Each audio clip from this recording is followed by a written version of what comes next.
Hey everyone, it's Carissa Wiley and welcome to Satur-YAY. We are celebrating the weekend by getting our craft on.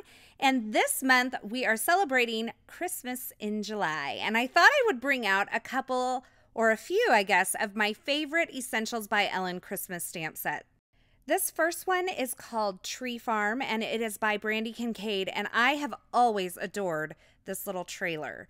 So I'm going to ink this up with some VersaFine Clair Nocturne ink, and I'm stamping it onto some Bristol Smooth cardstock because I am going to be using my Zig Clean Color Real Brush markers to color this. And I find that the Bristol Smooth cardstock is the best for coloring with my Zig Clean colors. So I'm stamping this a couple of times. I actually only intended on making one card, but these came together so quick and they were so cute that I did a couple of them. Before I take any wet medium to this ink, I'm going to make sure that it's dry. It's a pigment ink. I don't want it smearing around, so I just hit it with my heat tool really quickly.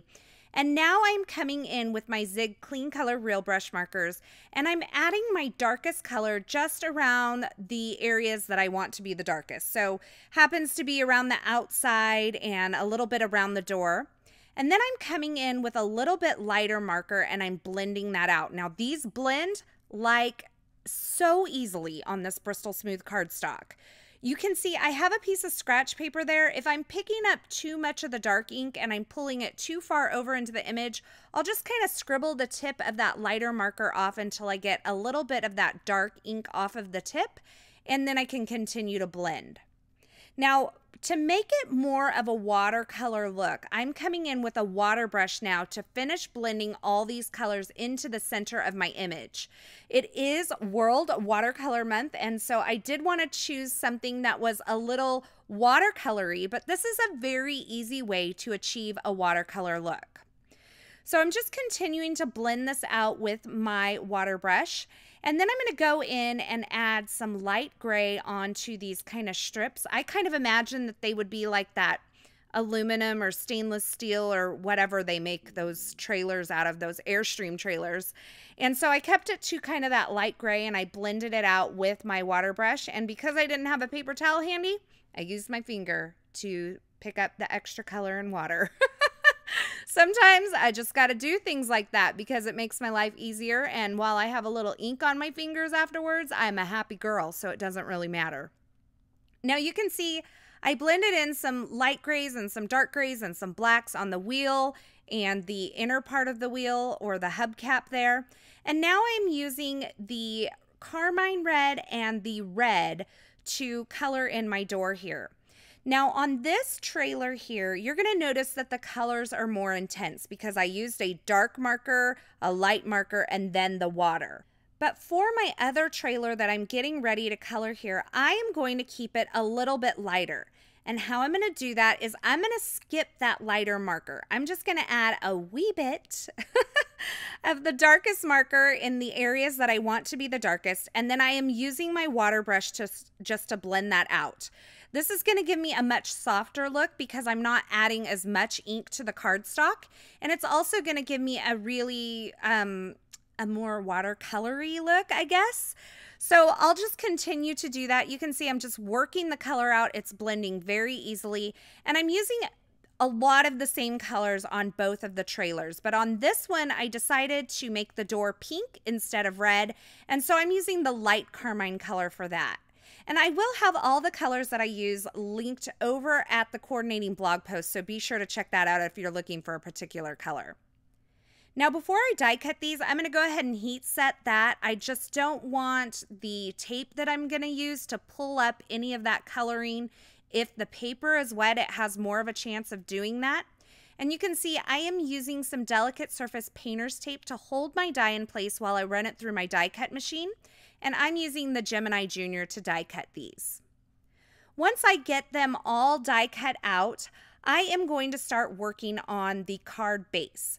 Now, if you know me, this is about as one layer as I get here. It is on the card base that I'm doing all of my stamping. I don't have any additional cardstock layers. And the trailer will go on using some foam adhesive, but like I said, that's about as one layer as I get. So for my sentiment, I pulled out another one of my favorite stamp sets from the Essentials by Ellen Christmas or holiday line, and it is the Modern Christmas stamp set. And I'm using this Holiday Cheer stamp right on the front of my card, and I stamped that in the VersaFine Clair ink. And I did offset it slightly. It's not totally in the center, so I will trim down my card base just a tad to make up for that error on my part. And now I'm taking this little kind of line tree from the Modern Christmas stamp set. I'm inking it up in Catherine Pooler Melon Ice ink, and I'm stamping kind of a little scenery behind my trailer to kind of create some depth in this scene. Now, the trailer would have been adorable just on this simple card just like this because it is such a cute image, but I love the bright color that this tree and the pattern and the texture that it just kind of brings to the background, and I think it's a really fun way to kind of accent the trailer and give you that tree farm look. Now, the third and final stamp set that I'm using is the Light Parade stamp set. There's this little string of lights, and I thought this would be so much fun to add. Like, it was kind of strung throughout this tree farm. You all know, you've been there, right, to those tree farms, and the lights are all up in the air. And so that's exactly the look I'm creating here. Once again, I'm just using that VersaFine Clair ink because it's out on my desk and it works great for things like that. I get a nice, rich, dark black image with this ink, and I really like it. And it's also a very crisp stamping ink. So I'm just kind of playing with this. I'm holding my trailer over the top of it to see where I need more. And then once I have one stamped, it's really easy to go back and stamp the other card because I know where everything kind of needs to fall. Once these are stamped, I'm going to go ahead and adhere my trailers over the top using some foam adhesive, and then I'm going to add some finishing touches. The finishing touches to me on a card are what really makes it come to life. So I thought I would add color to these light bulbs using the Tonic Nouveau Jewel Drops. I'm using 4 different colors here. I have a pink, a blue, a green, and a purple, and I'm just kind of alternating those colors. And how I like to use my jewel drops is I like to get them started on a scrap piece of paper or a paper towel. And then I kind of keep pressure on the bottle so that the product stays at the tip of the bottle but isn't coming out. So between those light bulbs, I'm going to keep the pressure, but I'm going to make sure the product's not coming out. And then when I'm ready for it to come out, I'll apply a little more pressure, and then I just back off of the pressure. I never let the pressure up completely. I find I get the best results with that. Now, I added a little bit of Tonic Nouveau shimmer pin to the kind of metal areas and a little glossy accents to the center of those hubcaps. And now I'm stamping just part of this trailer image once again on this bamboo kind of paper here. And I'm using Stays-On ink for that because I find it bleeds into the fibers of that wood less than other inks. And then I just fussy cut that out with my scissors and I added it onto my trailer. And I thought that little wood sign was a fun way to kind of finish this entire project off.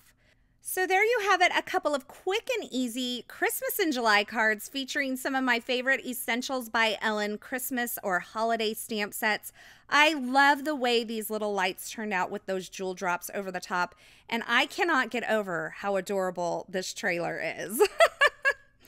As always, I will have links to the featured supplies in the description at YouTube, but head on over to the coordinating blog post. I will have it linked in the description below.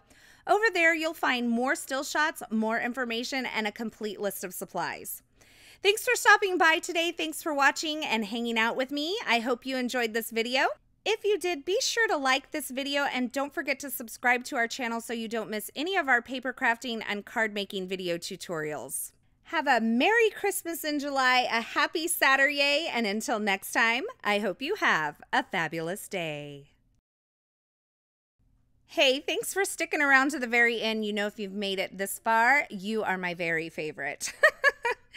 If you want to subscribe to our channel, go ahead and hit that button on the left side of the screen. And here's a couple more video tutorials I thought you might enjoy.